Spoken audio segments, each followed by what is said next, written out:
Hi, Katie from Nerd Church here.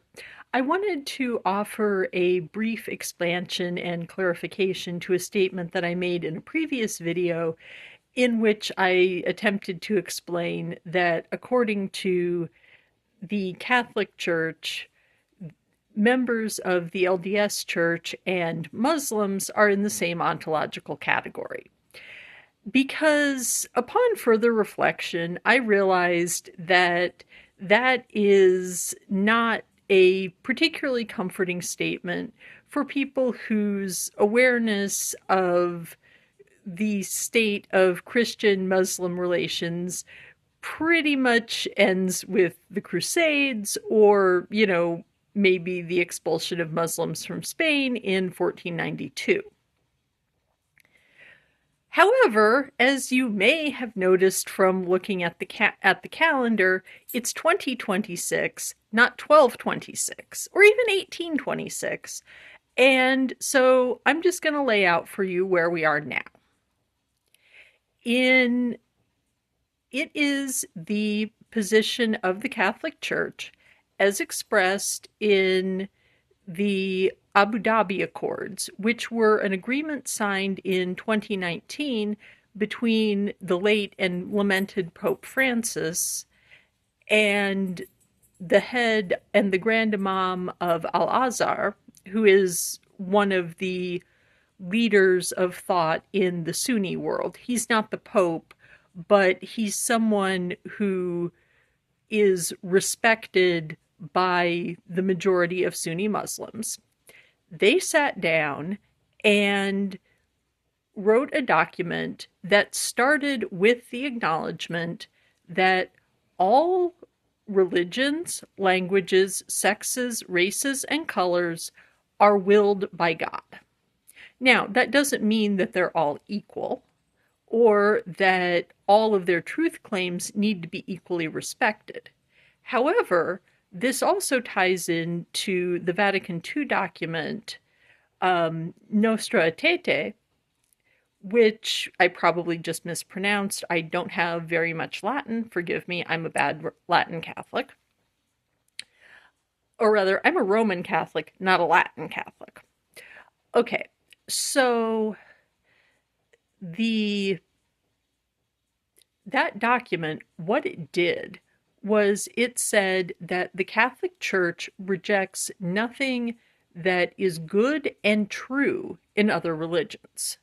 So that means that, ultimately, not that it doesn't matter, but that as long as people are trying to live a good life, are trying to love God, are trying to care for their neighbors, that is recognized as being something that is the will of God and something that can, at least in theory, lead to salvation. Now, obviously, that means that we believe that, some people might be kind of confused when they get to heaven and they find out that, it doesn't sound exactly like it sounds in certain books. And of course, certain books in this case also includes Dante BT dubs. But the point is that is the current state of ecumenical understanding in the Catholic Church. So basically, as long as, you guys are just kind of doing what you're doing, that's good with us. Would we like you to come home? Of course we would. Are we going to make you come home? No. Are we going to declare a crusade? Also no.